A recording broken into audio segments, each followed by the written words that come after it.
Welcome to the Centre Spot, where I talk about all things football with predictions, lists, and fantasy football. Today, I'll be doing my predictions along with two different versions of my simulations for the upcoming Premier League season of 2022-23 season. So, whether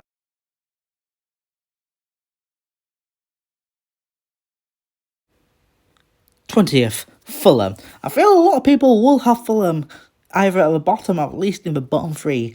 I really don't expect this season to go any different for Fulham than previous season. So another relegation, another back season back in the Championship seems very likely for Fulham. So Fulham 20th. 19th, Southampton. I feel like Southampton are a big candidate to go down, especially with their poor form towards the end of last season, along with the 9-0 batterings in the last couple of years. So it can't bode well for them. So only way I can see them staying up if they keep James Ward-Prowse, or at least if he's on form.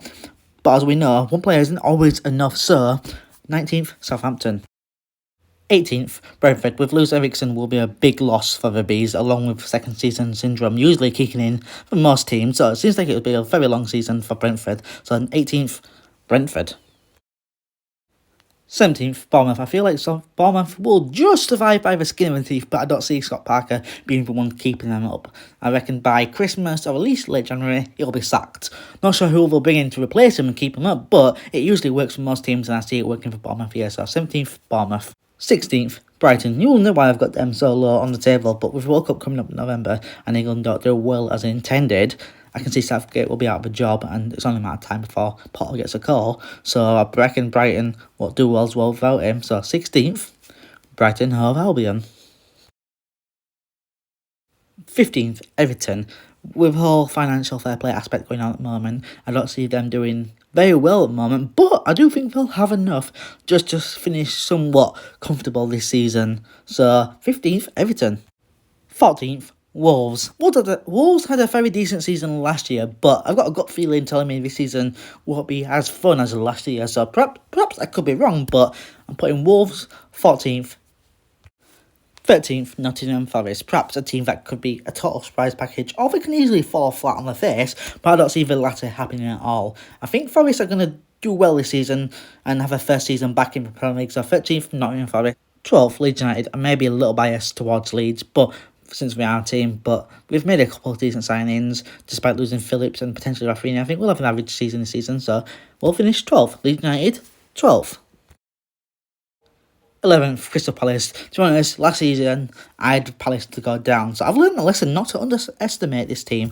I think they're going to have a decent season, a solid season, with a decent squad behind them. So Crystal Palace, 11th. 10th, Leicester City. Leicester City are a very hard team to predict, but I'm going to let me saying I think we're having an okay season with Brendan Rodgers either being sacked or moved on to another team by the end of the season. So just an average season for them. So Leicester City, 10th. 9th, West Ham. If West Ham were to finish 9th by the standards of the last few seasons, it'll be a bad season, but with the pressures piling on from Europe and perhaps potentially losing Rice, perhaps maybe I'm wrong, but I don't see them finishing any higher than 9th. So 9th, West Ham United.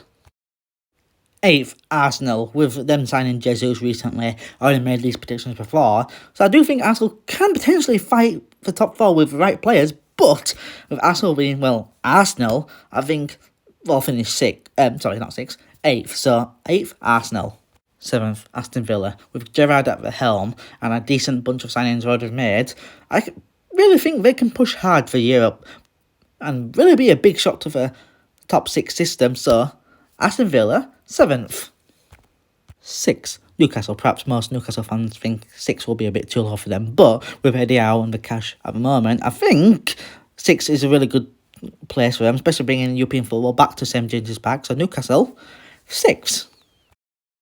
5th, Chelsea. To be honest, I think I made a mistake here putting Chelsea here, but since I've already made it, I'm going to stick with it. Since I'm about to sign Sterling as well, I think it'll bring a good chunk of talent to their squad, especially after losing Lukaku. So Chelsea, 5th place.